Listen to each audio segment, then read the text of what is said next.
faut visiter le bien. En fait, tu visites le bien, déjà, c'est un bien que tu achètes. Je te déconseille d'acheter la poule dans le sac. Non, non. Il faut voir ce que tu achètes.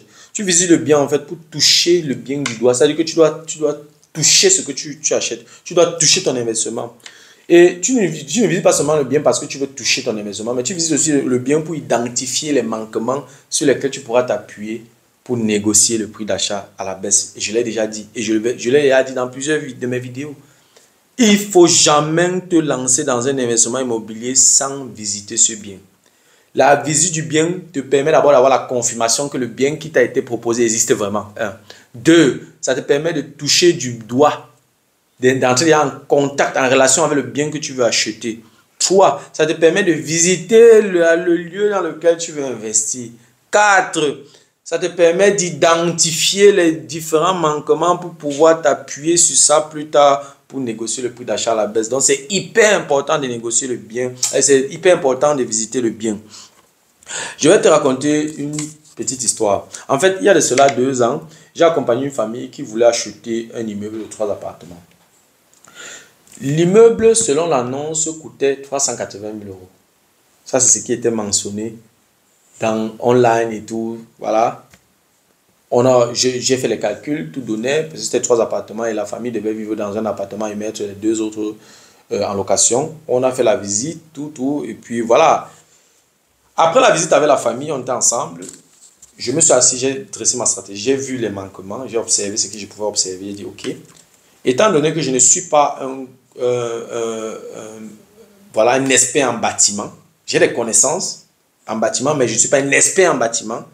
Et je n'ai pas l'agrément pour certifier les manquements dans les maisons.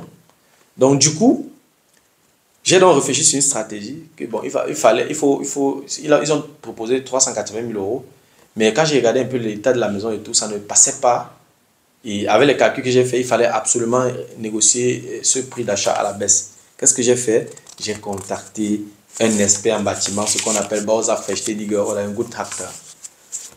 Voilà, l'expert en bâtiment et moi, nous avons identifié les manquements et l'expert a fait à la fin son rapport. C'est-à-dire qu'il a fait son rapport de tous les manquements. Et après son rapport, dans le rapport, quand on totalisait tout ce qu'il a mentionné dans son rapport comme manquement, le montant qu'il fallait pour résoudre tous les problèmes de cet immeuble s'élevait à 120 000 euros. C'est-à-dire qu'il fallait investir 120 000 euros pour mettre ce bien à jour. Donc, il a fini, il a fait son rapport et on l'a payé, je crois, un truc comme 500 euros. Il a fait son rapport, bien, il m'a envoyé. J'ai utilisé donc ce rapport. J'ai utilisé ce rapport pour négocier le prix d'achat à la baisse. J'ai tout simplement expliqué aux vendeurs, aux propriétaires que voilà, le bien que vous nous vendez à 380 000 euros, on doit encore mettre 120 000 euros pour moderniser, pour mettre ce bien à jour. Ça va nous revenir à 500 000 euros. Et dans cette zone-ci, là, on ne peut pas, déjà on n'aura pas le financement, nous vous disons déjà d'entrée de jeu. Et en plus de ça, cette zone n'est pas une zone où on peut acheter ce genre d'immeuble à 500 000 euros.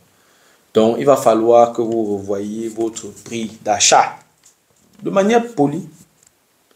Et il y a eu plusieurs jours de négociation. Je restais toujours focus dans ma stratégie. Je ne discutais pas. Parce qu'en même temps, pendant qu'on négociait, je regardais encore d'autres immeubles pour cette famille-là. C'est pas comme si cette famille était tombée amoureuse. Bref, la famille était tombée amoureuse de l'immeuble.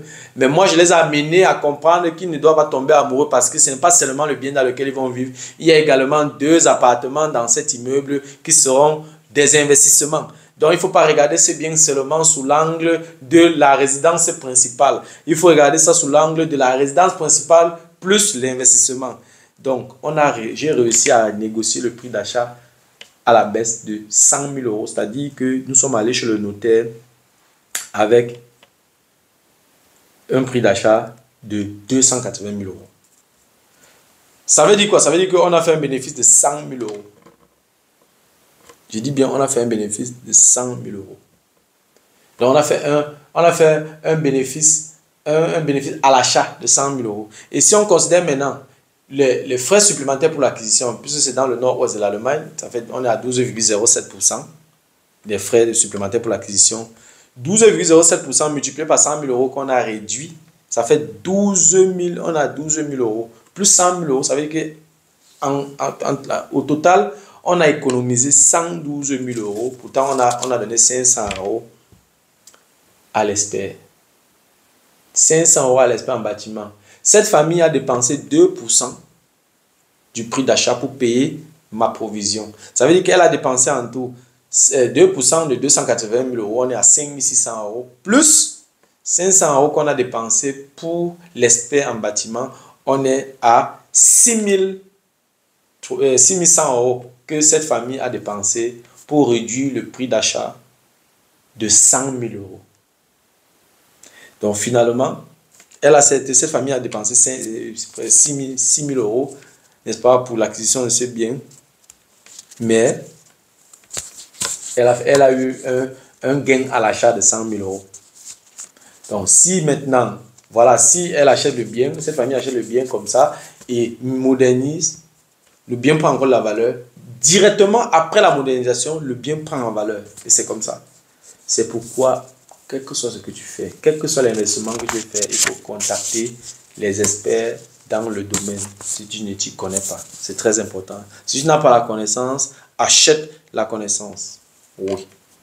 Lorsque tu as déjà fait la visite, tu as analysé, tu as fait des calculs et tu te rends compte que le bien est intéressant pour toi, ne passe pas par quatre chemins, ne traîne pas trop, fais une offre d'achat de manière formelle, tu rédiges ça tu rédiges une lettre, tu fais une demande, c'est une offre d'achat formelle, un peu comme une demande d'emploi, tu envoies. Dans cette offre, tu précises le délai, parce que l'offre que tu fais ne sera pas, je vais dire quoi, c'est pas une offre qui est valable sur 2 mois. Non, tu fais une proposition, par exemple, tu peux dire, ok, mon offre est valable sur 10 jours. Parce que si tu ne mets pas, si tu ne mets pas un délai, le vendeur va continuer à faire à chercher l'acheteur, et se disant qu'il a tout le temps. Et puis quand ça ne va pas marcher là-bas maintenant, il revient te voir et il prend ce que tu as offert. Or, si tu lui donnes un délai, quand le délai est passé, il a continué, il n'a pas accepté. Quand il va revenir vers toi maintenant, tu peux le faire chanter. C'est-à-dire que tu lui dis, ok, pendant ce temps, je t'avais donné 2 semaines, tu n'as pas voulu prendre, voilà, accepter mon offre. Je me suis concentré ailleurs, j'ai trouvé un autre bien et maintenant je me vois plus en train d'acheter le bien que tu me proposes là. Et si tu veux que j'achète maintenant, au lieu de 200 000 euros que je proposais, je vais maintenant plutôt proposer 180 000 euros. Apprendre ou à laisser. C'est comme ça généralement. C'est pour ça qu'il dit qu'il ne faut pas tomber amoureux d'un bien immobilier. Il ne faut pas tomber amoureux d'un bien immobilier. Sinon, dans la plupart des cas, quand tu tombes amoureux d'un bien immobilier, tu achètes au-dessus de la valeur. C'est-à-dire que tu achètes plus cher que la valeur du bien. Et lorsque tu donnes un délai, par exemple de 10 jours au vendeur ou au propriétaire ou à l'agent immobilier, l'agent immobilier ou le vendeur prend ton offre au sérieux. Il prend ton offre au sérieux. Il sait qu'il a affaire à un investisseur sérieux qui sait ce qu'il veut. Oui.